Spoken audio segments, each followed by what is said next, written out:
Please, please, please do not announce the score of the NCAA finals because there are some people here who have money on it and want to watch it later. So, as far as you know, or just post fake scores every once in a while. That would be kind of interesting and fun to see between random teams. I think Prithvi would appreciate what would Duke be doing right now if It'd they be were in the kicking game. ass. Sorry. And cat already with the lob at 40 love. Nicely done. Want to first welcome everybody. Thanks for coming. Thanks for joining us. We're gonna get started. We're gonna talk about some peeling adventures. Meeting. I think we're gonna I think we have some of our friends from Bausch here. I just want to welcome Bausch and thank them for their support. I think Kelly, if you're here, you have anything you'd like to say or add?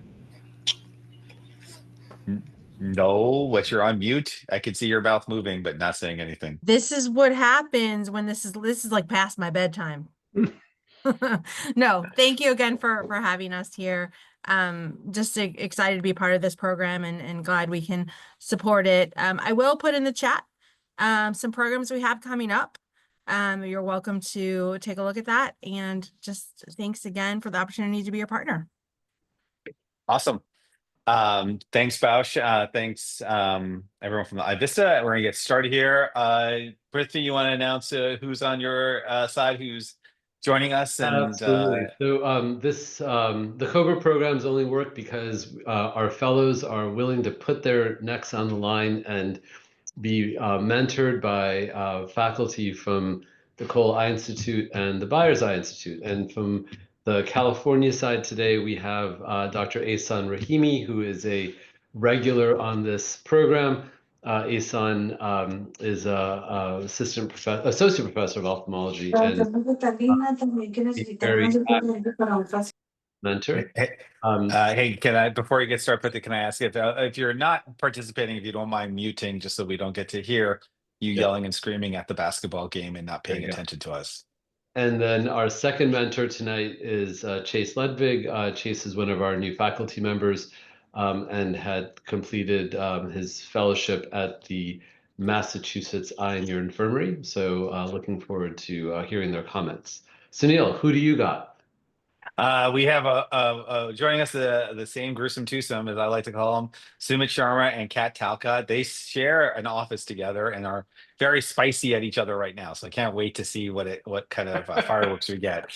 And to lead off, we have Joe Abraham. Joe is one of our first year fellows. Joe did his residency at Cole and is one of our first year fellows. Joe, take it away. All right. Thank you all for being here. So we're going to get started. We're doing a topic of the COBRA today was peeling adventures.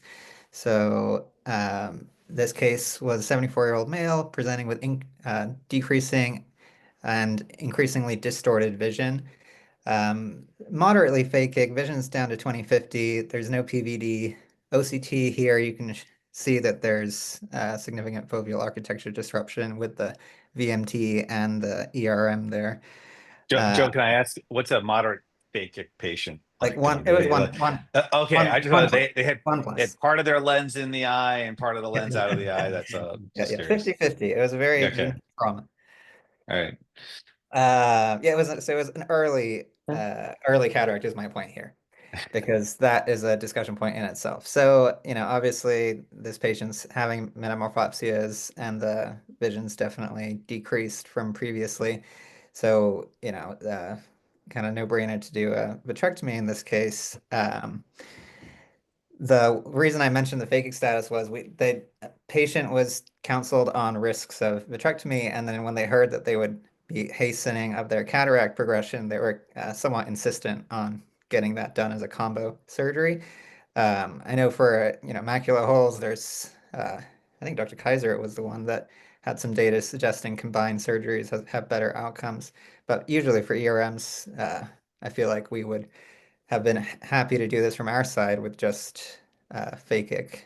So you guys are liberal users of steroid at the Cole Eye Institute. Like, would you not steroid this guy up a little bit? Like, would that, because you're like obvious surgery, and I get it, but like, depending on how symptomatic the patient is, what about a trial of something to see if some of that fluid goes down and then maybe he's not as bad as 2050.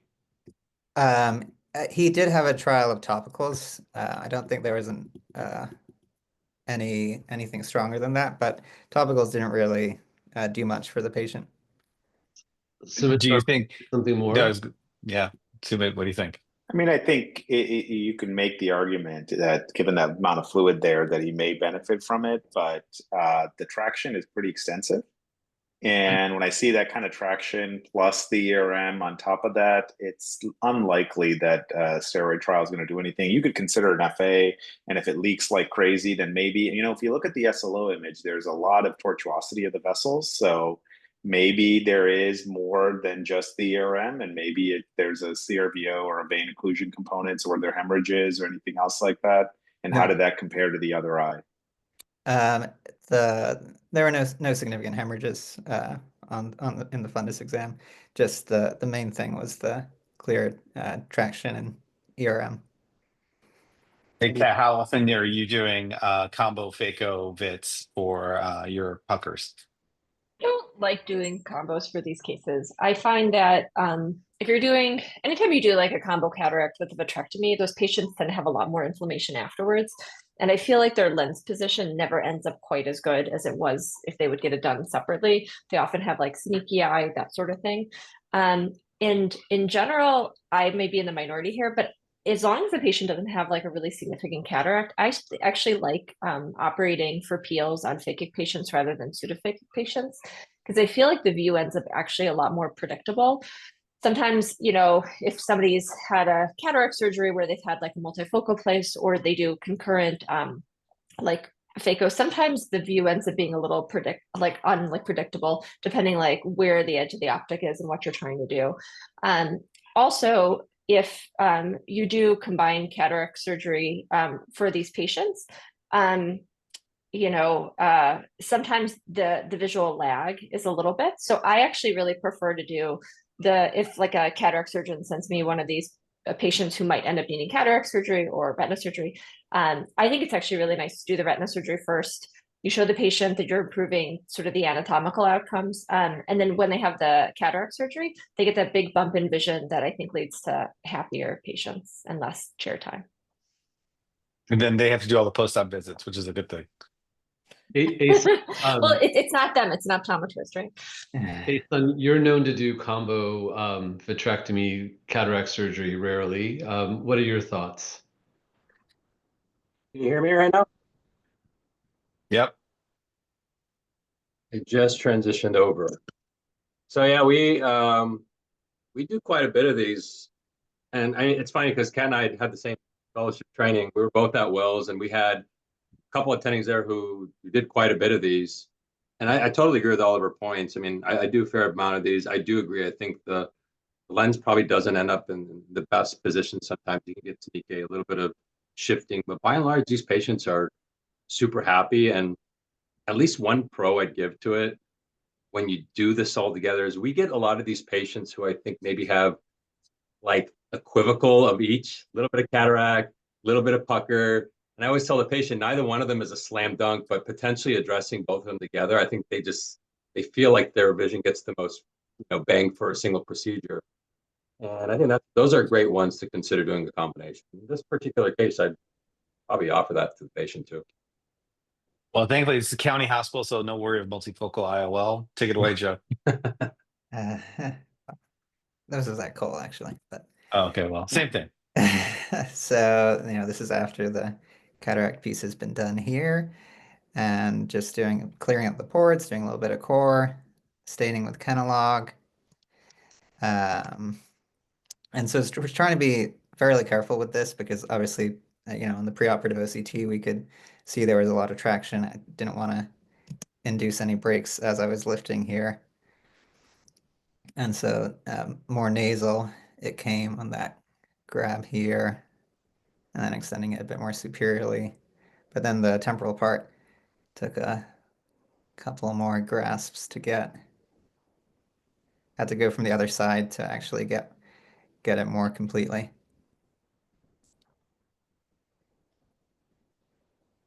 And it was the highlight was up at this point. It was I do have to say it was nice to I mean, it would have been fine. I could have done that with my right hand ultimately, but it was nice to have the pseudophakic component for, you know, the ease of crossing in that case. Kat, any thoughts on how would you have approached it differently, or is that standard way to do it? Yeah, I mean, I love your use of Kenalog. I think Kenalog is always a great idea for these cases, especially because when you look at that OCT, probably lifting the hyaloid is going to do most of, what's bothering the patient. You might even sometimes, as you sort of lift, you grab sometimes the ERM with these, especially if the VMT is a little broader in its attachment than necessarily on your OCT.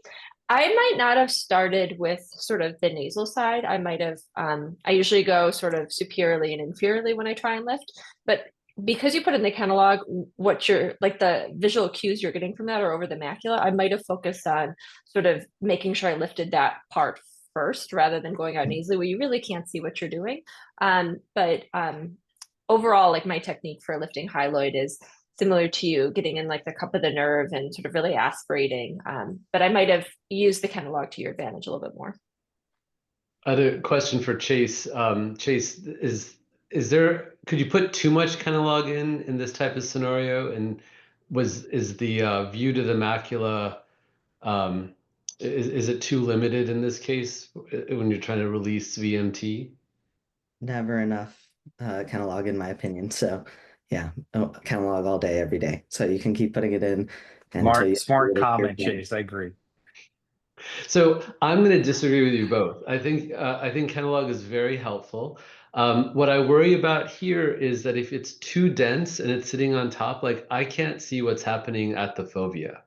And one of the things that I would think is that Were you gonna peel over the fovea in the first move here? I'm sorry. What? I don't understand that comment. My point is, if there's Kenalog sitting on top of the hyaloid you're trying to get off, we know that there's macular traction, and I want to be sure that I'm seeing how that traction is releasing. Like if it's going to come off easy, that's great, but if I'm putting a lot of vertical traction on it, I'm not going to be able to see that with that much Kenalog.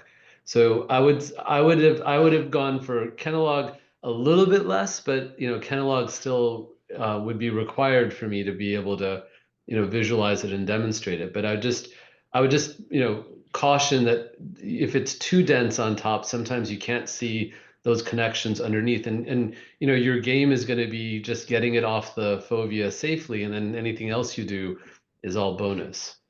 Yeah, Just wipe the glasses off. Wipe the glasses off. You'll be fine. Hit play. Let's go. I agree with Prithvi. I've Thank seen you this very happen much. once Thank you. before. Once you have too much, you lose that depth perception. And I've actually seen a trainee engage macula and rip out the PM bundle. So it can definitely happen where you have too much Kenalog. He's right. Yeah, but that could have happened without the Kenalog. Let's just be very clear. Like you lose depth. Anytime you lose depth, right? That there's lots of things that can do that. It's not just the Kenalog that does to that point, Sunil, actually when the Yeah. fellows operate with me, I don't let them use Kenalog. I actually ask that they engage without it first. Yeah. And if you think you got it or you don't know, actually just putting in your blue or green will very nicely highlight your Sure. wrist and you'll know if it's up or not. I think in VMTs though, I would say that there's such a high rate of schisis that there's something to be said for staining, and how you stain I think is up to you. Sorry, somebody else was talking. I apologize. No, same point, just vitreoschisis, and that's what you're concerned about. And so, I mean, in my mind's eye, throughout the entire case, and case decision, what I'm worried about is inducing a full thickness macular hole. So you just have to be concerned about that the entire time in every maneuver. But whatever stain you can do to help, I think Kat put in the chat as well, ICG, I would definitely consider. You could be pretty old school and you could, pull out the lighted pick if you wanted and elevate a little bit, but use the pick to sever those attachments. I mean, it's not necessary, but if there's a lot of traction and pull, you don't want to create that hole at step one, just trying to get the posterior highlight off. Yeah, you could also use the lighted pick to stab into the retina too. So it works. There's lots of ways of doing it. The lighted picks these days don't stab into anything. They're too blunt. Hey, if I could ask somebody in the background has their mic on and is just transmitting. Go ahead, Joe. Keep going. Austin. It was Austin, COBRA Oh, alumni. Austin. nice. Nice job, Austin. Love you, Austin. All right, Love that you so called her out. just doing the shave here around before we put in our stains. All right, so we used ICG in this case. Our obviously kind of attending preference. I've seen people at Cole rarely use the blue, but it seems like most of the people I've operated with here have prefer ICG. And I kind of understand why. I mean, I feel like the staining that you get with it visually, for me, when I'm trying to peel under blue or green, I feel like the green is marginally better for me to see the area where I want to grasp more uh, clearly in the contrast to the rest of the retina. So then taking out the green, and getting rid of that bubble. And then so we're using the green lens here. And starting with the flex loop to initiate a flap, trying to stay engaged with the flex loop without putting too much posterior pressure. And there I made a flap that I could fairly easily grasp here. And it's this one was nice because it came pretty cleanly all the way around here. I think if anyone was here at the last one, I showed the time I had a deep grab with a bleb case, but this one was a lot cleaner. Joe, what forcep are you using? Vortex. So Joe, just stop, pause for a second. So when you peeled this time, and it was a really nice peel, and I think you showed it. You mentioned something. You brought up how the last time you were here, you showed a video where maybe there was a deeper grab, and we again thank you for sharing that video. Tell us what's changed. Like, how was this different? Walk us through. Obviously, when you have something like that and you have a deep grab, and if you're with Isan, he's going to make you remember it for the next 20 years on COBRA. What's different on this time? I think a couple of things. One was that I feel like I had a slightly better flap, and also this case was a few months after that earlier one. I feel like the experience, especially in terms of how to stabilize my hand so I have good control with engaging with the tissue. Do you have more homework for yourself? I don't have homework, but go ahead, Joe. Keep going. Okay. But so you mentioned like your hand, you felt like your hands are a little steadier and you know where to keep them. Maybe walk us through a little more. What's like the nuanced thing for you with that? Well, any big thing that's happened for you that's helped you get there? I feel like the use of like a blue towel underneath my right and wrist really helps with because just to especially with a more myopic eye, a tendency to potentially like lift up the wrist and lose that stability. So having that blue towel under, or really it doesn't need to be blue, but anything as additional wrist support for me helps to maintain that control. And I feel more confident when I have, the stability there. And I think this one is use the contact lens on the first one. And this is like the green lens, I think. So Yes. that's on the Zeiss. Can you talk us through, was there a difference in your mind? Like, do you have a preference at your level, like peeling with the flat lens or peeling with a non-contact lens? I guess I kind of prefer the green because I feel like it's more forgiving on maintaining your view, especially with like really deep set orbits where the lens may be or if they had a little bit of subcon hemorrhage from something from the trocars, and it's like leaking onto the contact lens. I feel like the green lens gives you a little bit more of that flexibility, although obviously it's not as magnified a view.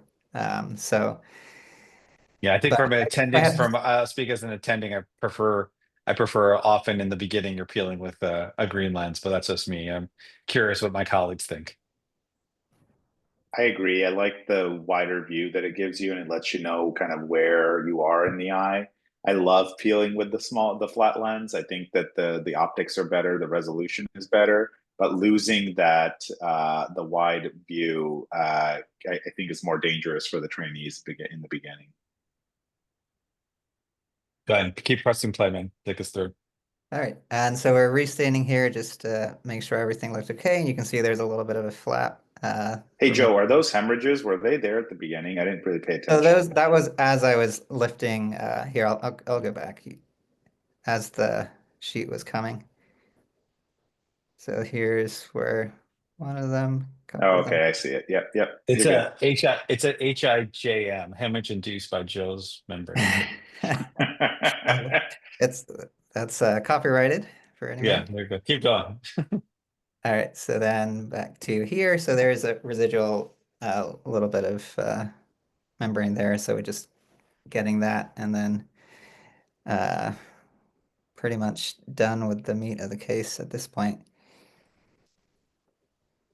It was a really nice Right. peel, Joe. I think one thing you did really nice is you kind of like got it all off in one sheet. Yep. And I think that's a technique. It eludes a lot of our fellows, and they wonder why. And the reason is we really like hammer home to them to not pull across, right? Because of the curvature of the globe. And I think one thing I see as an instinctive response is they start really pulling anterior excessively. And when you pull from, posterior anterior, that's where you get everything shredding. So it's really a balance between the two, and you did it beautifully. You just kind of like pulling across the contour of the globe, just being mindful again of the curvature so you don't land in retina. Yeah. Yeah, and Joe, I'm also still good. at that stage where I feel like the green lens gives me a little bit more, I have a better sense of that, at least currently. But also it Yep. depends on the eye. Sometimes, if it's I've definitely seen in many cases where the contact lens, like Dr. Sharma mentioned, the view is really nice as well. Joe, can you go to like 220 or 215, like when you're getting that membrane off? Yeah. So I'm applauding you for all the progress you're making as like an awesome surgeon, and you're not even done with your first year. What I'd say is, earlier on when you're taking the ERM off, I'm just gonna, so actually we probably have to go like when you're actually just taking the ERM off, if you can advance it from there. So as you're peeling it, if this was early in the year, I would tell you to try to, before you come right off the fovea, to maybe re-grasp and just make sure that you're not holding on to a very long tail so that you have, tangential traction across the fovea. I think you have great control, so that's not even an issue. But for our residents who are going to be retina fellows in a few weeks that are watching, this is a point like right before it comes off the fovea. I like to have the fellow stop a little bit, kind of re-grasp, make sure that you can see where it is. Because once you get it off the fovea, if it comes off clean, then you're done. But what you don't want to do is create that last bit of pull, because sometimes it can be tighter than you think across there. You did a great job, but just wanted to point that out. I think Do you it's find a. that, Go ahead. sorry, Go ahead, Joe. No, go ahead, Joe. do you find that the regrasping a little bit closer to the edge of the flap helps you maintain that trajectory so that you're less likely to, I guess, rip it closer to the fovea? Yeah, very much so. And sometimes it's the flap is up. All you just need to do is then maybe come a little bit closer to the fovea and closer to the connection to the retina itself. You don't want to be like on this very long flappy end of it trying to put traction, because you might be so far away that you have the ASON worry that you're going to bump into the eye. But also you're not, you're pulling in one direction, but the force is at the fovea. So just kind of getting a little closer, a little, further along on the membrane, a deeper grasp on it, and just get it off the fovea like clean. And then, anything else you do is bonus. It was really good. Makes sense. All Thank you. right, let's move on to the next case here. It's a great job, Joe. Nicely done. Thank you. Our next contestant is Burtan Shakir. Burtan's a first-year fellow with us here. He joined us from Mass Eye and Ear, and he's going to show us a case that he calls Relieving the Tension. Take it away, Burtan. All right, can everybody hear me? Yes. Wonderful, thank you very much. So jumping right into it. So this was a 58-year-old male with no known past medical history who presented to our Valley ED with 2 weeks of sudden vision loss, progressive right eye redness, and swelling. He was seen 5 days prior in an outside ED, which was treated with Bactrim and Augmentin and topical fluoxetine for presumed preseptal cellulitis, and the patient reported a more history of trauma with a plank hitting his eye about 2 years ago. So this is how he presented. So this is his anterior segment exam. So we see the right eye here on the picture, and he had, a little bit of ptosis. He had 2+ injections, some corneal edema with defolds. The AC was normal in depth at some trace cell, a little bit of flare, no hypopyon, and some old layering hyphema inferiorly. He also had 360 synechiae and no NVI, and 2+ NS, and no good view to the back of the eye. The left eye appeared normal. So we did the B-scan. The B-scan showed a funnel RD, and it was the visual acuity was hand motion. So he received, given this unusual presentation, he had a pretty broad, extensive workup, which was grossly more or less unremarkable. So infectious etiologies were all checked, which was unremarkable. Inflammatory, autoimmune workup was obtained, which was unremarkable. The CT orbits showed a little bit of some fat stranding, but nothing in the orbit, and was somewhat consistent with the preseptal cellulitis as well. So we continued him on antibiotics and followed him outpatient for a little bit until things improved, and then the decision was made to address the retinal detachment. So a scleral buckle was done with a parsplanar vitrectomy, lensectomy, a membrane peel, an inferior 180 retinectomy, an iridectomy inferiorly, and the gas was, the tamponade was chosen to be C3F8. Then on post-op month 3, when he presented back after the gas resolved, he was noted to have a redetachment. Vision was still hand motion, and IOP was elevated to 49. That's why we didn't take him to the operating room right away, and managed his eye pressure. And he was then lost to follow-up at one visit, and then presented back.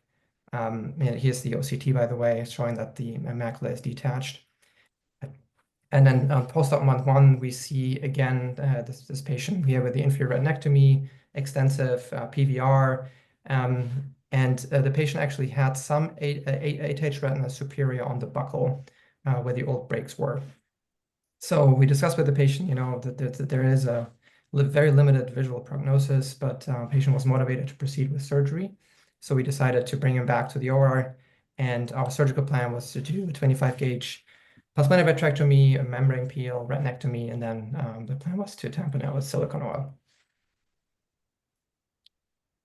All right, and then jumping right into the case. So as you can see, this is a 25-gauge setup. As I mentioned, the patient had, a pretty small pupil, so we decided to place some iris hooks here to optimize our view. So, so this is pretty much how it looked preoperatively. We see these extensive PVR membranes, and we see some subretinal bands as well. And first, with a wide viewing angle and our ILM forceps, we attempted to peel some of those PVR membranes.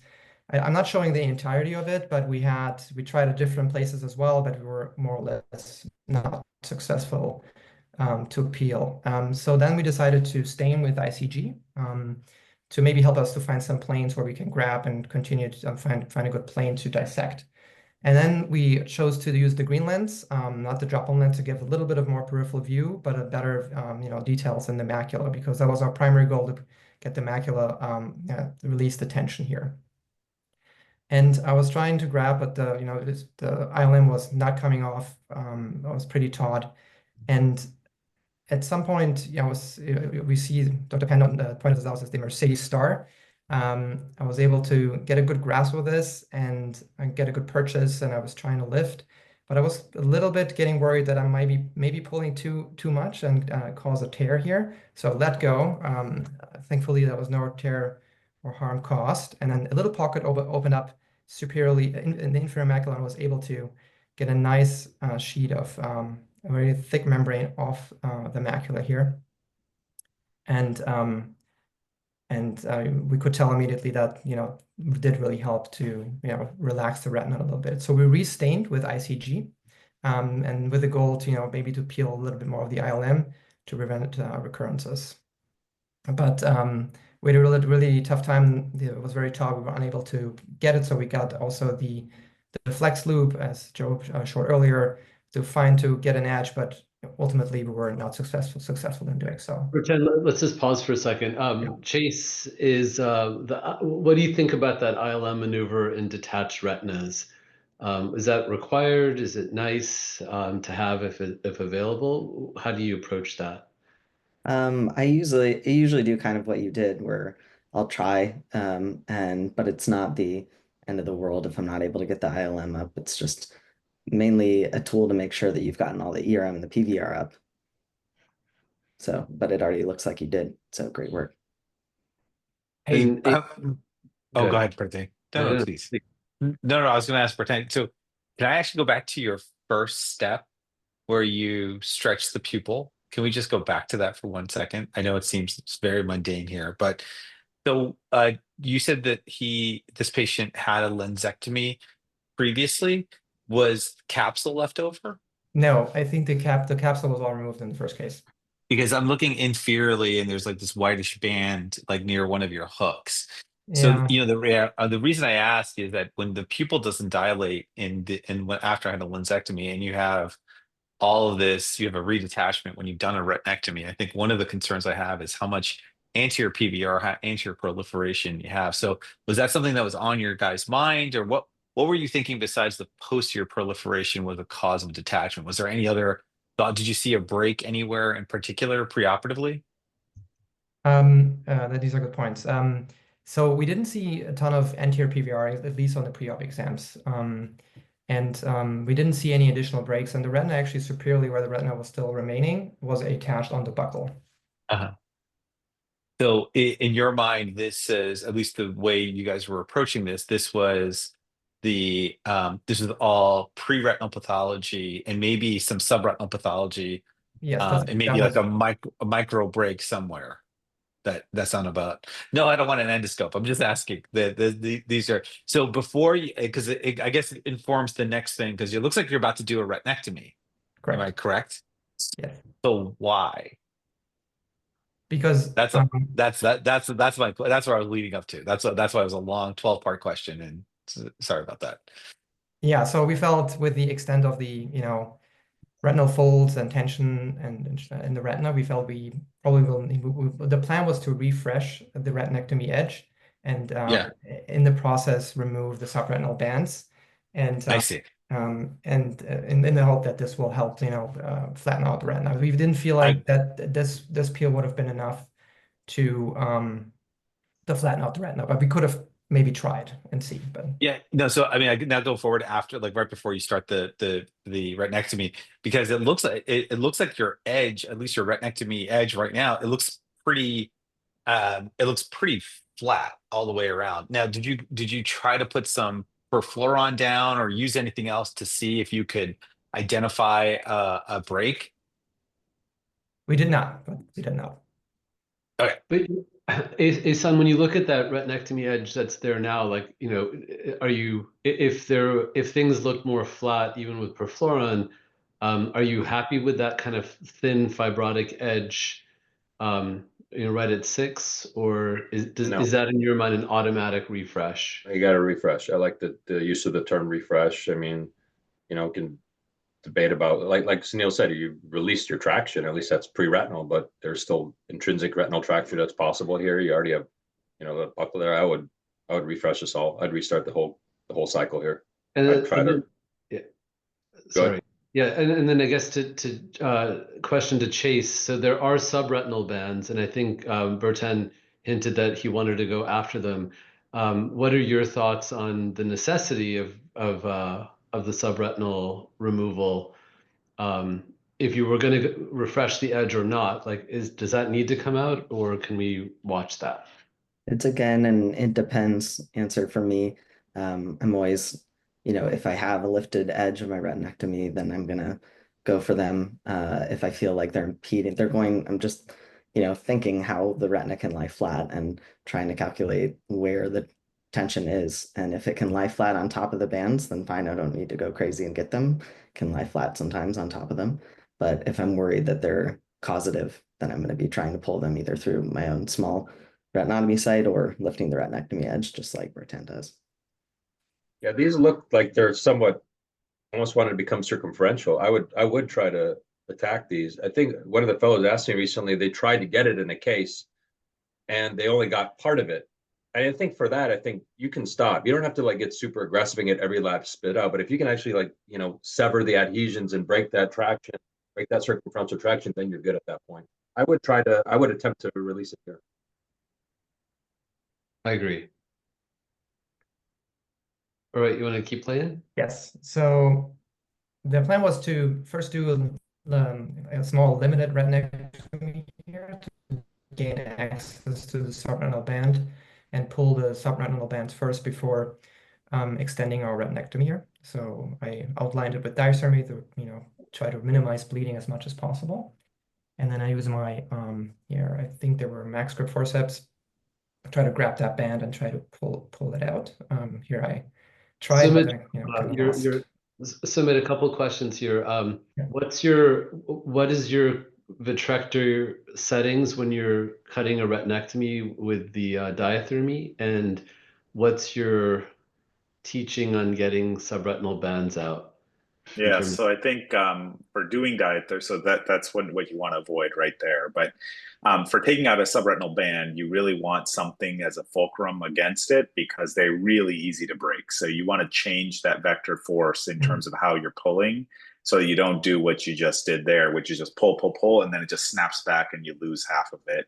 What I like is to get my light pipe really low and then pull over the light pipe. And that change in that force often helps you to get more of the band out completely. When I'm doing the diathermy, I like being at a slightly higher level, like 14 or a 16 on the constellation, and just kind of flooring it and making sure you get that area. And it's not a drag across, it's a come down, touch, lift up, and then touch the next spot. Don't just pull and drag because you will rip the retina as you do that.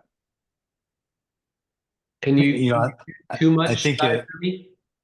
So yes, absolutely. And what's the downside? I mean, let's say you use it as a well, bone. you get some shortening as you do it, right? So as the more and more you do, you thin the retina and you shorten it. So you really, it's about the right amount. And what's the right amount? When it looks right. So there's not an easy way to explain it, but you know when it's right and you know when it's too much, and you know when it's too little when it bleeds. Keep going, man. Okay. So yeah, we kind of lost, it ripped, and so we decided to first open up a different area to access some more of the subretinal bands. So again, we diathermized and then opened up here a little bit of a bleed there. We increased the pressure and then diathermized that later. And there's a big sheet here right under there, which which was right on the retinectomy edge, which we cut here, and then later we'll pull it with our forceps out. So here go after the piece which I lost, and next time I'll try to use the fulcrum to not lose this piece of strand. So remove that as well. But here again, I tried to do a little bit with the vector, but it still broke for me in this scenario. I think sometimes using serrated forceps will help on these. That makes a difference on some of the times. I think you can then like twist it like a piece of spaghetti. Yeah. So we pulled, cleared all the subretinal membranes as good as we could, but we still felt that there was, still a lot of intrinsic, retinal fibrosis and or PVR, which made the retina fold over, and we felt we had to extend the retinectomy a little bit further in order to get into more healthy tissue. So we outlined again with diathermy. It didn't show all of it, and then we cut the unhealthy or retina with PVR further.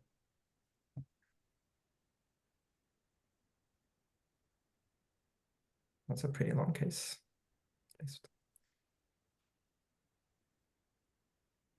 And then we try to extend, you know, the retinectomy edge all the way out to the aura, and try to round off the retinectomy edge, not to create too sharp angles here. Then we decided to put on our PFO for the first time, and we. So why not PFO to start with to protect the macula as you're doing your retinectomy? Because if you get a bad bleed and it goes subretinal and it goes subfoveal, I mean you've caused yourself a lot of headache that you wouldn't have necessarily had if you had a little bubble of PFO down to try to prevent that. Yes, good point. It would have been a smart idea probably to stabilize the retina here with PFO before cutting the retina there. My fear Now is you have to be careful though, subretinal. because you can get it subretinal too, right? And so if you put too much and it just slips underneath the retina and then it ends up subretinal, you have a problem there too. So it's a right balance of how much. But I do like a little bit usually on the fovea. I just want to let you know, you have a gas bubble. Hey, John, can you mute yourself? John Kircher, can you mute yourself, please? Thank you. I really want to applaud like Bertrand and sort of Carolyn for really showing this video and not editing out all the small steps, because I think it's really easy for us to, and you know, I made the comment in the sort of chat, to sort of look where you ended up and then just would have advised maybe to be more aggressive at the beginning. But I think we all try and be like less invasive in some of these cases and just do just the right amount to sort of get someone attached. But I think your case really illustrates that sometimes, you know, if this is going to be your definitive surgery, you're offering the patient like one last chance to sort of get attached and stay attached, that sometimes you really just need to be very aggressive. But, you know, it's funny how that doesn't always happen when we're sort of taking care of patients, but one step just leads to another step.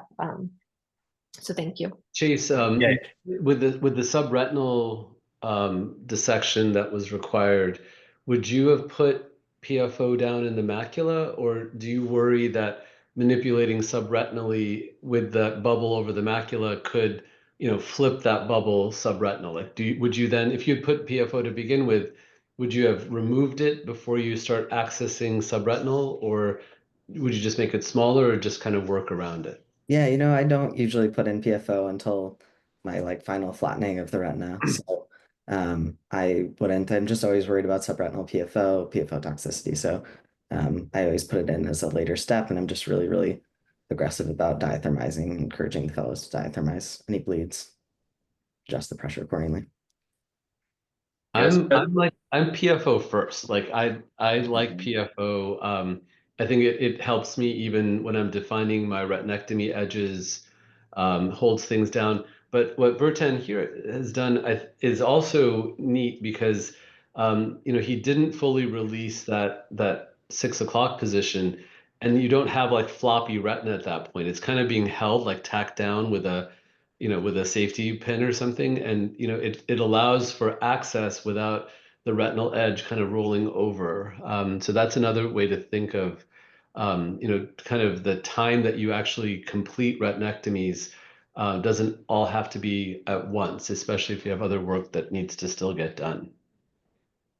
Yeah, it's a good. Prithvi, I usually am PFO first, but just looking at how I knew this retinectomy would extend quite posteriorly. This is a particular case I'd be worried about subretinal PFO. So I actually agree with the approach here not to do that. And then yeah, that tip about having that extra hand at 6 o'clock, when the fellows, when we do our retinectomies inferior 180, that's the way we do it. We do them in 2 quadrants and then take that last bit at 6 o'clock away, because that's basically an extra hand of support rather than making one continuous long flap and then it flops over. Yeah, you got to be willing to pull away some PFO, you know, as the case progresses, especially if, you know, dead tissue needs to be removed. I think that could be one drawback to PFO, is that you don't think to, you know, to remove it as it's going, and you know, sometimes you have just a small bubble left over. That's fine, but yeah, good. Third hands, very good. Keep going, Bertrand. This is looking good. Yeah, so we were quite happy the way, you know, especially the macula flattened after the PVR peel. And we, you know, we were kind of hoping, or like at least, I don't know, we were hoping that this area up there would look good as well. But we did realize at that moment that there was laser not picking up, and we stuck to our original plan to actually refresh the inferior retinectomy at this point. So we take out the PFO again. So you can see it on the nasal side where you cut, right? You're stretched. Yeah. And so where you initially made your cut on the temporal side where you initially made that incision, you see how it's much wider now than it was the amount of retina you actually cut out. That's because it's still under a lot of traction. And so that was your other clue that it was not going to flatten. That's a very good point. I haven't thought about that at all, but it is much wider than it was when we cut it. Do you see how Bertan, how you on the nasal side, you guys curve the edge of it to go inferiorly? I think what I was mentioning in the chat, this kind of idea of like radial retinectomies or something. I'll actually sometimes do it the other way, for it to extend superiorly, in line with what Sumit was saying, so the retina can kind of like move the way it wants inferiorly. That's another way to like, try to get support. But he's clearly right. There's like way too much tension across here, as you can see. And you guys are gonna, I think, fix it right now. Yeah, so we took down the PFO. This time we left a little bit of PFO in to give us a little bit now of support when we released that last bit of retina because it would have made the retina very unstable. And again, then we cut it, and then we filled back in the PFO after diathermizing the edges as much as possible, which I don't show here as much. And then we put in the PFO, and this time, things seemed to flatten nicely. And I apologize, the patient was snoring throughout the whole case. It was like operating on a moving ship. And then we apply our laser to the retinectomy edge, a couple of rows at least. And I like how your first pass is like 50% on the retina. That's what I always teach you guys. So you're doing great. 50% on the retina. 50. And then we decided to reinforce some of the old breaks there, where the retina was still attached. Then we do a fluid exchange. And then I don't show all of it, but I made quite sure also at the along the retinectomy edge that I try to get the fluid out off the retina under the retina as much as possible, and then we filled the eye with silicone oil, and that was my case. Nice job. That's good stuff. And of course, 2020 now, correct? Yeah, 2020. That's right. Now, on week one, unfortunately, I don't have a picture to show, but there was a little bit of subretinal PFO as well, so something we might have to address later. Is this something? Despite all that work, there's still some Yes. subretinal PFO. Yeah. I'd like to just do a heat check with the panelists. Is this a case people do methotrexate for? Are you guys starting to incorporate it more at Cole? Like, you're seeing more and more of this at our talks and meetings, and colleagues are telling me that they're doing it more. But what are you guys doing out there? So I always consider it, especially when there is. I'll give it at the end of the case, and then I kind of watch them and see what they're looking like closely over the next couple of weeks. I have done it, but it's not in every patient. It's in the ones where I'm already seeing a little bit of VRM coming.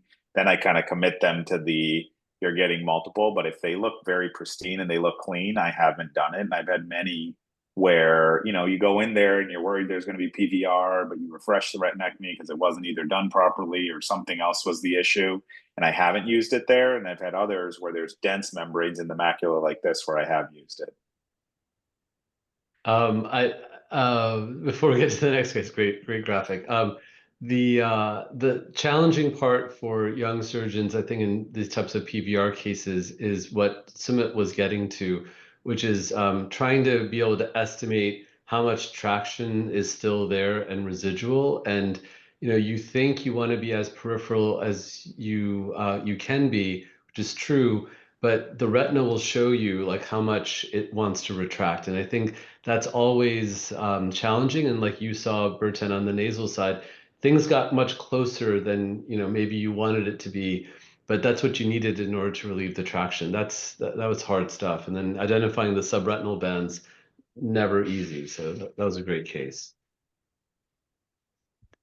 All righty, let's move to our next one. Up next is Faris Antaki. Faris is one of our first year fellows here at Cole. Did his residency at University of Montreal, and then did a 1 year over at Moorfields. Actually spent a whole year there, Prithvi, as opposed to you. Yeah. And has a true British accent now, which is always good to hear. Faris, take it away. Awesome, thank you. You see my screen? Yes. Beautiful. So this is a case I did with Dr. Srivastava. This is a average case in the day of Sunil Srivastava. So this is a 56-year-old female with proliferative retinopathy, thought to be from CRVO at presentation. She has thalassemia, and we've been following her for a while. She's on immunosuppression, received multiple steroids in the past. Most active problem at this time was worsening epiretinal membrane. Her pre-op acuity was 2400. You can see on the left ultrawide field fundus photograph that there's fibrosed NV along the superior arcade and then significant non-perfusion. The OCT, which you'll see in a second, showed very significant ERM with disorganization of the inner layers and very large intraretinal cystoid spaces. So we approached this case, we started this case like a TRD. So we relieved the anterior posterior traction. And here, looking back at this video, perhaps I didn't notice that intra-op, but the hemorrhage is really helping stain the vitreous and allowing us to unzip the peripheral vitreous nicely. So we proceed with that and continue relieving traction. We, at some point, focus more temporally because we felt that as we peel the ARM, we want to make sure at least that the temporal area where there was good previous PRP was free of traction. So, Okay, so Ferris, stop for a second. So, Yep. you and I discussed like doing this, like going peripherally first. Why not in your mind go posteriorly? Couldn't we have done that? Wouldn't that have worked for you and made things maybe a little bit easier at some level? You could have. I think what was challenging in this case is the hyaloidal fibrosis combined with the ERM made it a little bit difficult to determine what was what in terms of planes. So we wanted to, if we're going posterior and trying to lift or, get an edge, we wanted to minimize any potential traction to the periphery to avoid any breaks. A little bit like the rationale of how you approach a diabetic TRD. But yes, I mean, some people would have went straight to the nerve or the area of traction / ERM that was most prominent superior. Oh, go for it. So at this stage, we use triamcinolone, and I would argue here, looking back at this video and after what we had discussed, I think probably put too much triamcinolone, trying to lift the I height. was personally happy with the amount of So Neil triamcinolone. I never thought you should thinks put there's more. enough triamcinolone. No, thank you, Chase. There's never too much. I can't see anything right now. Exactly. Yeah, it's your glasses, bro. That's the problem. Never too much. So maybe too much triamcinolone. Here we're thinking. Do you dilute your triamcinolone, or do you put it in? We use our triamcinolone like we drink our vodka straight up. Yes. Has anyone gone back to Triessence, or is everyone on Kenalog still? Yeah, I was going to ask that question too. Yes, we're still on Kenalog. I usually take a 3-to-1 dilution. Even though Triessence is back, we haven't switched back in the OR. Yeah, we haven't either. Yeah, the cost is certainly pretty high for the return of Triessence, but I think that it's got. Sumit, you were telling me we can. It's got pass-through status for the next 3 years, so you can pass through the cost to the patient or their insurance. But still, we haven't seen issues with Kenalog, and we know it works, and it works well, and it's all we've used for the last 4 or 5 years. So I don't see a reason to switch back for something much more expensive.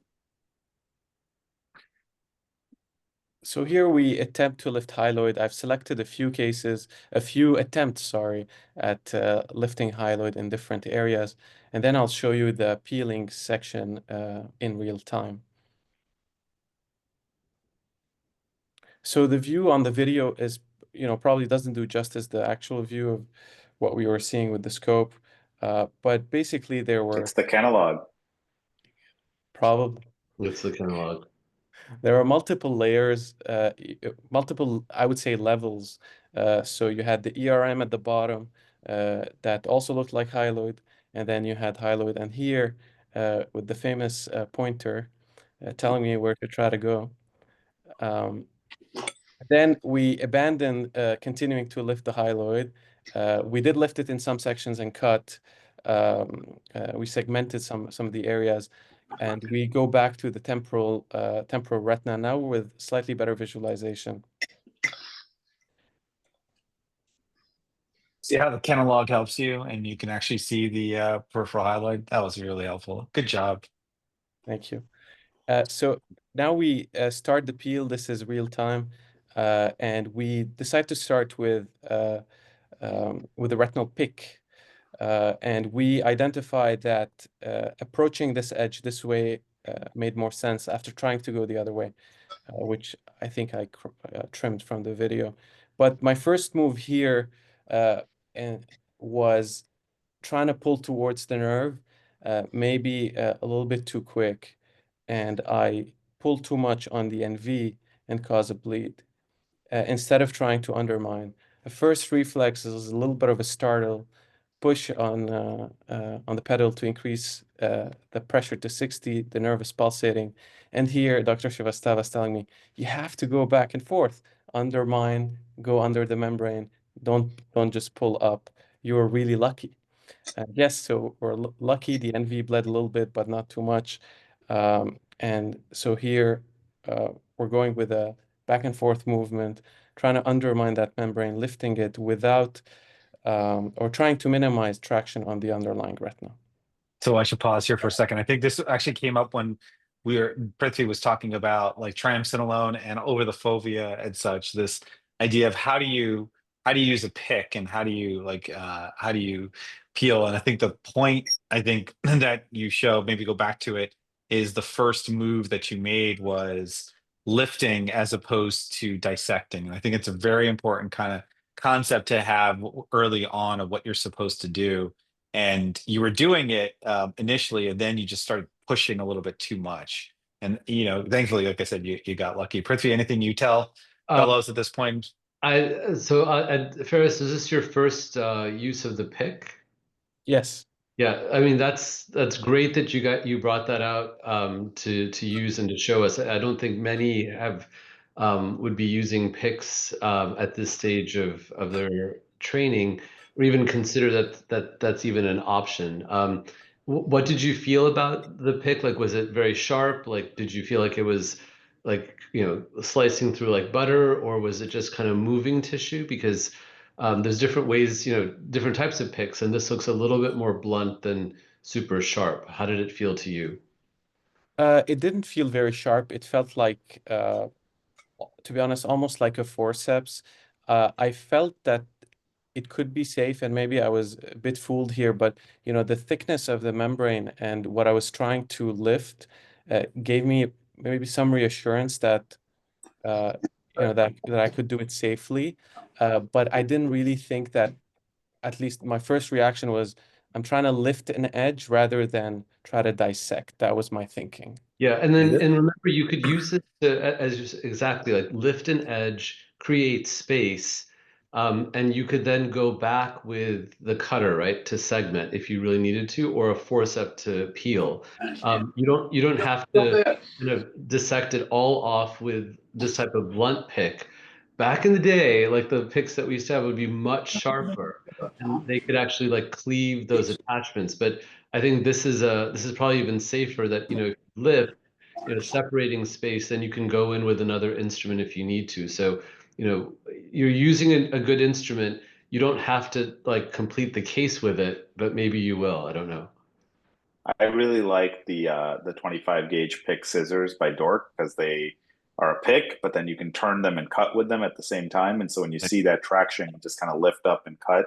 And I really like that for these cases. Yeah. So the catalog on the temporal side, I don't know what's going on underneath that. Like that makes me a little worried that you could be pulling, or you think, okay, I'm free here, I'm just going to peel it back. That's a little concerning, especially when there's membranes. But I love catalog.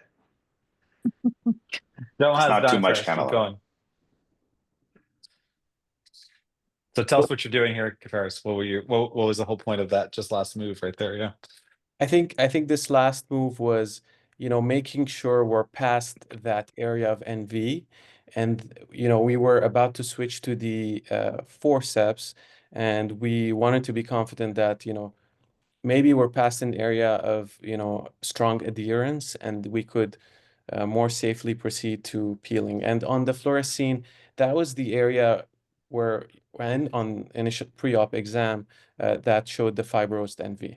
But to be honest, when I was starting the case, I didn't connect both things together. I didn't remember that, that was the area of fibrosed NV when we started the case.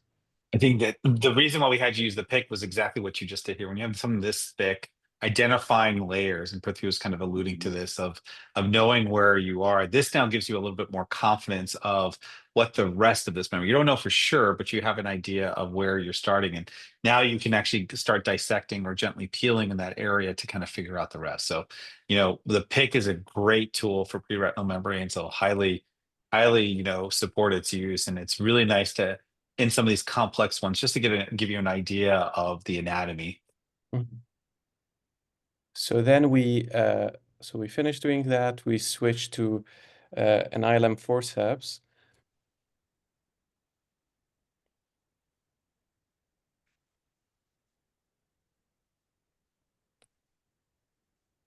And then one of the things I found difficult here is maybe confounded by the thickness of the membrane, a little bit of Kenalog, where to actually grasp, like grasp the meat of it, or try to elevate it a little bit and then grasp next to it. And you'll see that comes into play a bit later. And we're using the green lights. Chase, is the ILM forcep your go-to at this point with this thick of a membrane, or would you have taken something a little heavier? Yeah, no, I'd probably take max scripts here. Nice. Just get how thick this These membrane. are the vortex, I think. So they're Ferris, just stop right here. So this is also where it's going great, and but that forcep is getting out there in the periphery, and you're looking at the macula, of course. So I just worry, depending on the shape of the eye, like would that be a regrasp maneuver instead of, that trailing edge? Potentially, you're going to hit the retina on the other side, or you're going to have unequal traction. So just a quick regrasp right there, kind of lowers my blood pressure just a little bit. Yes, that's what we end up doing. That's what we end up doing. What I agree with you. I think in retrospect, a regrasp earlier would have been good. This is in real time, so this is the actual speed of how he was going. And I do stop here because I realize it is uneven, and that there is still, membrane temporally that we haven't addressed. And I think at this stage, we're thinking, do we take the retractor, try to trim that, or go elsewhere? I close the tips and then try to fold it over to try to see. At some point, you'll notice there's a little gap in the video, and this is because it's two separate clips.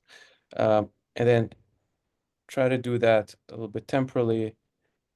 Variable I also success. worry about, is there any traction at the fovea right now? And it's impossible to know with all that kind of log. well, no, he lifted above it, over it. So stop it. It's Yeah, beyond. but I know, but when you Yeah. lift above it, so go there. So as you lift, watch the fovea, and it looks like there might be a little bit of traction. We could actually see very well, Sumit. We were in focus. Right there. You see how it's still kind of attached? Yeah. Yeah, you see how it perfectly lifted off because he did carefully. Nice job, Ferris. Clearly, you're being taught by somebody very, very skilled at this. Sure. Sure. I understand with He doesn't seem so confident. No, exactly. He doesn't know what to say. He's operating with you this week. That's why. Keep going, Ben. I actually think the traction may be lifted because we see it right there. Oh God. Yeah. I see the fovea lifting there. Is what I see. There. Oh my God. That was like 7 feet high in the air. Oh my goodness. I'm serious. I'm gonna refract you, Prithvi. You're gonna be fine. Let's do this. It's millimeters, but yes, it was very high. Something else you could do, and then I picked it up from Maria Baracol, is just quick to use the 25 gauge cutter or 27 gauge as your adjunct tool here. I would I typically tell the patients, the fellows, stop here and get a cutter in the eye, and you can actually have really good control. You can dictate how much suction you have, and it works great as a forceps. Yeah, I agree. And you could also have trim, just not to use the cutter like as the next instrument to complete, but you can just it can take a second just to clear some of that out of the way, you know, so it's not flopping around everywhere. You can get funny shadows when that's there, but it also, you know, for the starting surgeon, this is tough stuff. It gives you a second to kind of think about things, clear your head, and then proceed with these critical steps, because sometimes this is a little floppy. You're Yes, doing great. You're doing great, Ferris. Keep going. You're doing great. so I agree. At this stage, I felt like if I keep holding the meat of that membrane and canalog, I'm way too far to be able to, peel it with little traction and without shredding. So we go back and peel that membrane that's stained with blood. And now we're almost at the arcade. And then I think at this stage,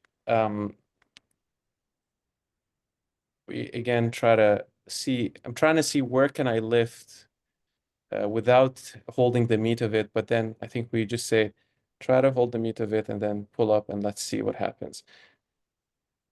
And then it comes. Yeah, that peeling motion up always stresses me out. Just like Prithvi's saying, so go slow, stay low. I mean, you were like right at the end there, but that's where you can pull a break. Yep.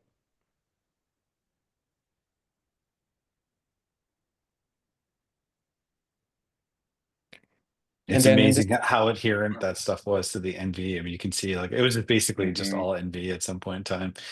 Is a pretty prominent membrane. Yeah. You guys treat with pre-op anti-VEGF before surgery? Yeah.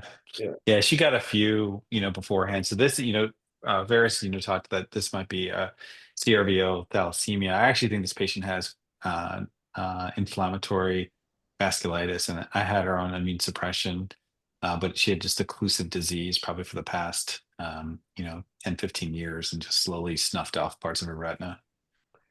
Hey, Kat, would you be staying here, Kat? What was that? At this point, would you re-catalog or anything, or do you feel like? No, I mean, I feel like that membrane was so meaty that I feel pretty confident that I got it. We talked about earlier about should you stain with ICG to make sure that you got sort of the ILM, but this is so much behaving almost like more like a TRD that I would really worry about sort of, even if there was still ILM down there, just doing more trauma than it's worth. Like most a patient's perfusion, it's probably almost all the NV. I would just say, I've achieved my goals and kind of let it be here. And unlikely for it to come back because it was so very much like hyaloid related, with the NV growing along that hyaloid. Yeah, these cases get like harder as we go today. Fantastic.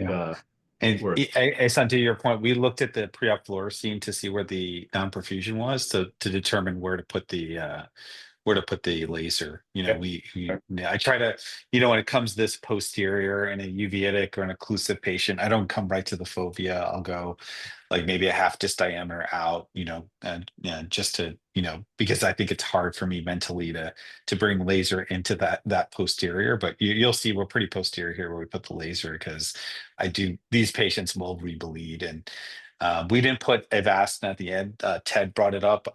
We ended up we thought it would it was mainly the traction on the stuff, but yeah, I don't think it would have hurt.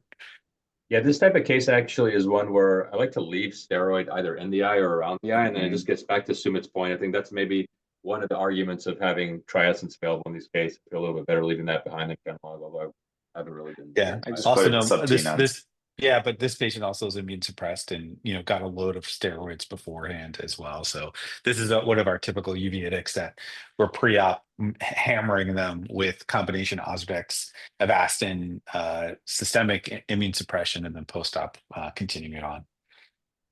So was there an Ozurdex in the eye?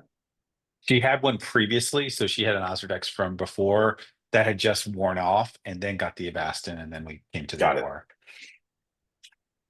And that's it. Vision improved, pinholing 20/70.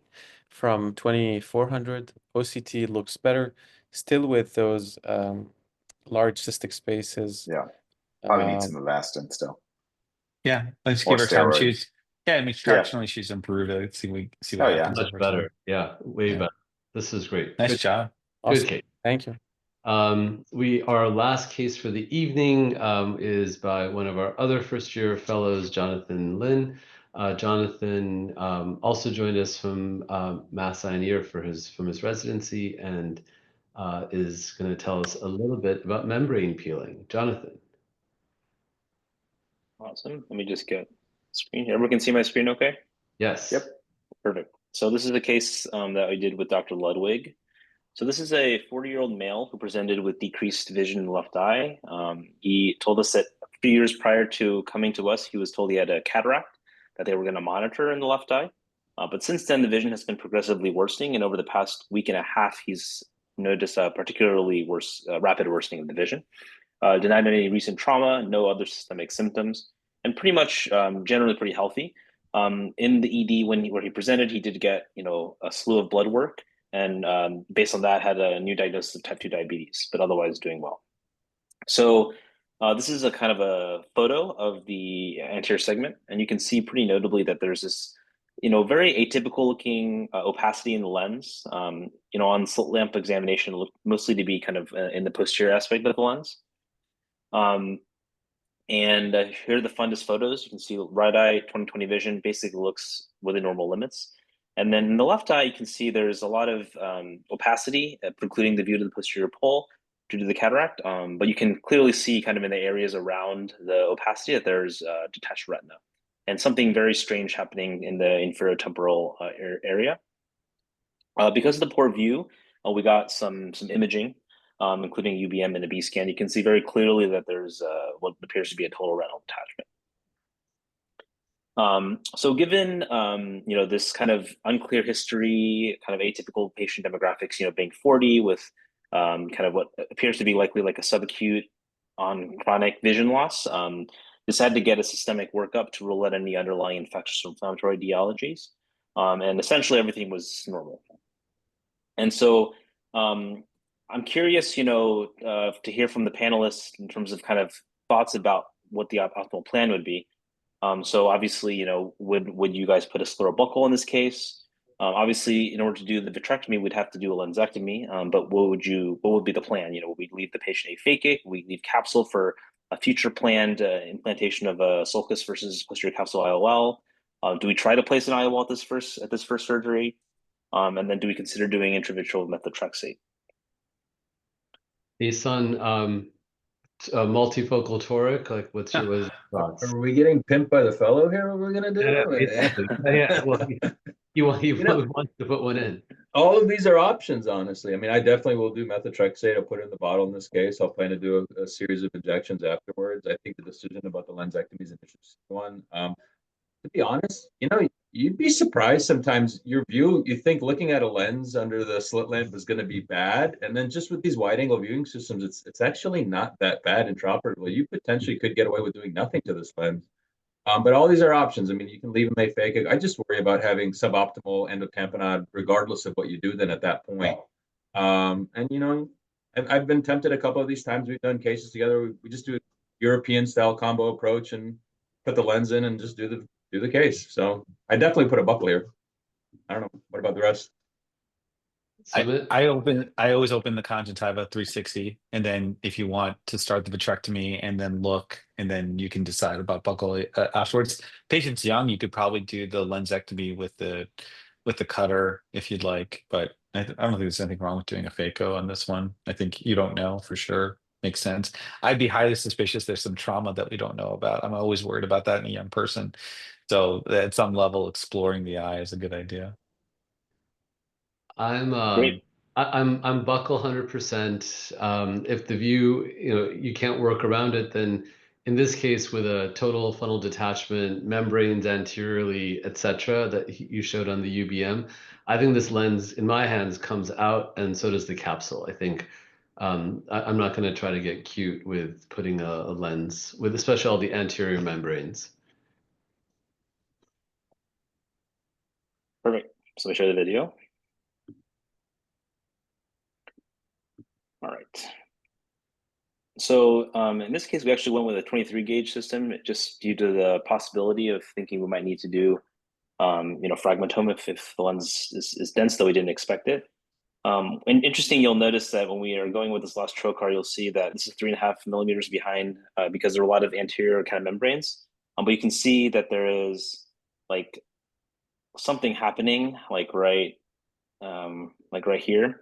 So we were a little worried at that point. This might be retina that we're that's anteriorly brought forward because of fibrosis, and we're kind of pulling it in. So at this point, we decided to remove that trocar, suture that sclerotomy, and go 3 millimeters back instead. And it looked better in that position. Sometimes I'll even have you guys cheat even more anteriorly and use the trocar to just stab your lens if you know you're taking it. That just creates your path to go in with the cutter. It makes it much easier. Yeah, that's a good point. Here we're proceeding with the lensectomy. So I think in this case, Dr. Ludwig and I talked about this extensively before the case, and I think we had a similar thinking to Dr. Mruthyunjaya, and that given the likelihood of anterior proliferative membranes, that we didn't want to leave anything behind that might serve as a scaffold, and so we were planning to take lens and remove the capsule in its entirety. So here you can see that this is now our first look into the back of the eye after removing the lens and the capsule. And you can see there's a lot of stuff going on in this area. And pretty quickly, you'll see that there is what appears to be like a giant retinal tear in this kind of supratemporal area.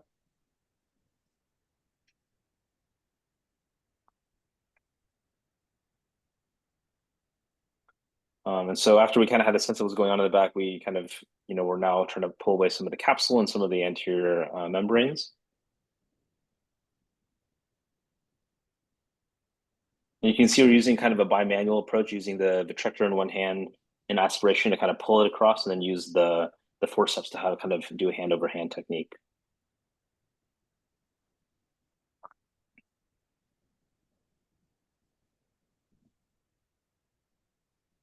Now you can see it. Yeah, getting a better view now. The back, you see this giant retinal tear. And there's like a lot of strange fibrotic material. You can see this kind of large, piece of membranous tissue. To this point, we put in Kenalog to try to induce this young patient, so no PVD was present. Ended up being quite adherent, so we used a combination of various instruments, flex loop, and then ultimately max forceps to lift it up. That's really nice. Could you tell us a little bit when you're using the flex loop? Like, how did that? Like, how were you trying to brush it up or get under it and lift it like a? Yeah, I think the idea was trying to brush it to like get like a little bit of friction on the end of the loop and the vitreous to kind of be able to tease it up. But it was quite adherent, in this game. It's quite challenging. So here, now that the PVD is up, we're shaving it away, and now we're starting to see this area much more clearly. And so at this point, we felt fairly confident that we'd kind of removed any attachments from it to the underlying retina. So we were trying to remove this, and you can see there's a lot of tissue. So we actually initially tried to pull it and kind of gently tug it away, but it was very tightly adherent. And so here we actually switched to using the lighted pick. And the idea was we thought we could try to pull this membranous tissue away and then use the pick to kind of get in some planes to kind of cut it away. You can see we were maybe not super successful. Yeah. Another thing to think about, Sunil, would you think about like depression? So you do all this under the scope rather than through the inverter? Like, would you depress to bring it forward and then you could use the cutter to trim? Yeah, I think that's what we're seeing about what they're about to do here is find a different way to see it and do it with a really good anterior depression and release it. Or you could just kind of come on top of it and just keep taking it. But your concern is that maybe you'll eat the choroid if you come from that position. Yeah. So I'd like this move that you're doing here. This is great. Yeah, so this is we're using a max strip in one hand and using actually the curved horizontal scissors in the other hand to try to cut it away. You guys are opening everything for this COBRA run. I think we use every instrument, and this you'll see toward by the end. So I then thought this is this kind of was what just going to be membrane peeling. I thought we were just doing like MAC holes and ERMs today. Yeah. I spare nothing so for the care of my patients. So. That's great. So now that we've had, it's actually now free from any attachments, but so I'm trying to use the vitrector to kind of, remove this, and it's turning out to be quite challenging. We do try to pull it out of the eye without success here. And ultimately we decided to actually use the fragmatome to try to remove this. Unfortunately, it just didn't really seem to, after numerous attempts, just didn't really seem to want to be removed. So ultimately had to enlarge the sclerotomy and used foreign body forceps to actually remove it physically from the eye. Dang. Did you guys send that to Path? I'm curious. What's in that thing? We did send it to Path. Unfortunately, it was processed as a gross specimen. And so the read was like dense fibrous tissue. All right. Well, yeah, you already knew that. Yeah, unfortunately. So now that, things are away, we will put more catalog in to really kind of make sure there's no residual traction. In the end, it turned out there was, in addition to the giant retinal tear, there was also another kind of a series of breaks inferiorly that you can see there. Here we're just gently removing all traction. But the retina looks pretty mobile. Yeah, looks pretty It does. It does.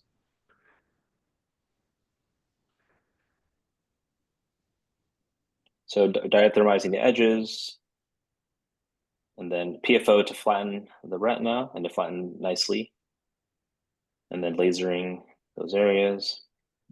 I hate to agree with Sunil, but his point of dissecting that fibrous stuff away rather than trying to pull it off, I think if you pulled it, it was so adherent. I think it could have been a bloodbath at that point. That was really good. It looks like it was attached really far anteriorly, which, I mean, was it on the retina itself? Was that where it was connected to? Or was it connected, was it connected to like the pars plana? Where was it connected to? It was very strange. It seemed to be probably like, it was because when we went in the trucker at 3.5, it was, I think that's what we were seeing kind of being pushed into view. And then there was a lot of like fibrous tissue attached, like what looked like capsule. So I think our suspicion is that this is all kind of anterior proliferation that was kind of fusing, and even the part of the cataract could have been part of the kind of all continuous plaque there. Yeah. So this is removing the PFO, and then a silicone oil endotamponade. All the Stanford cases get oil at the end, huh? Today, at least. Yeah. We have testing the level of the oil. We pass that cost off to the patient too. And then iridectomy here. So that's a good one to focus on. Kat, sometimes you're doing all this like crazy stuff and you forget to do the iridectomy, and it's at the end of the case. Would you do you then go back to fluid? Are you doing it under air? There's oil in the eye. Like, can you guide us through that, please? Yeah, I think it's really important to try and remember to do things like this, because often you're so tired, right? You've been doing, all this stuff, you've done most of the hard work, and then you can forget something like this that might make a difference for sort of you post-operatively. I think the view under air is difficult when you're trying to do a PI. I just think it's a little unpredictable and your planes are different. So I usually try and do it under sort of fluid. Ideally just to be able to, because otherwise sometimes you'll do these PIs and it won't go well, you're tired, and then all of a sudden there's all this hemorrhage there that wasn't supposed to be there. So I would try and do it under fluid if you can, with some PFO still in the eye. Sumit, how big or small does that inferior PI need to be for you? I think that small is better. I see these made way too big usually, but the more peripheral and smaller you can make it, the better. I like sometimes approaching it anteriorly if you have an opening, but if not, then coming in at posterior, getting a little bit of aspiration till you see that little divot, and then making it with the cutter works really well. I like the single cut mode or the momentary, so that you can just get a cut, see what it's like, get a cut, see what it's like, and I really like that technique.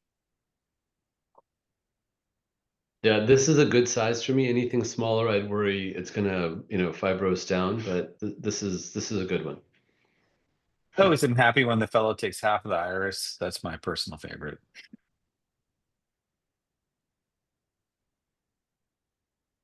Especially when it's like in the mid iris and it almost gets to the margin. And you get an iridectomy instead of an iridotomy. So just tightening the buckle a little bit and then taking a last look inside to make sure everything looks good. Did you tighten the buckle after the oil was in? We did. That was a little bit of a mistake. Yeah, But just yes. yeah. I mean, I'm glad you mentioned it. I mean, yeah, you want to try to do that beforehand, obviously. Yeah.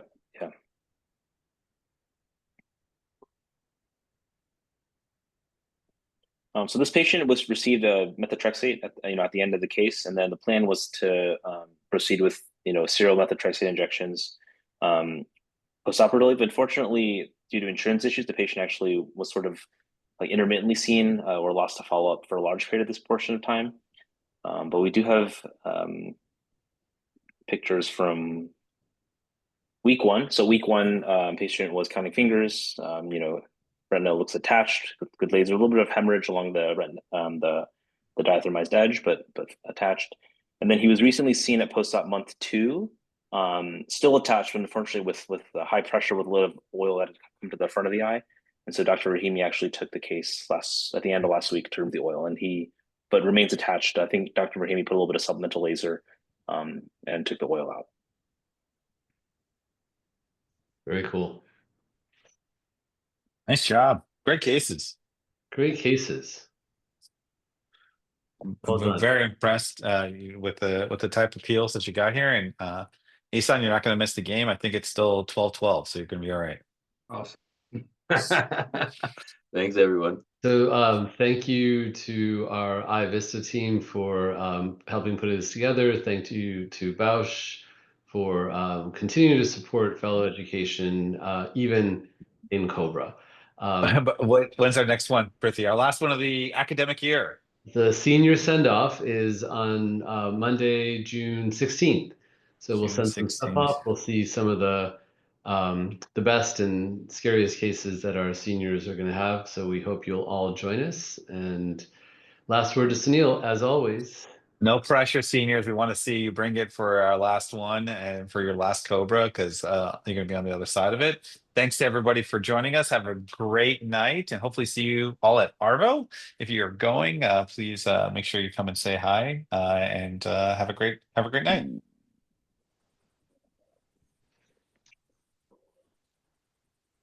Thanks, everybody. Great job. Good cases. Nice job. Good work. We're doing this at a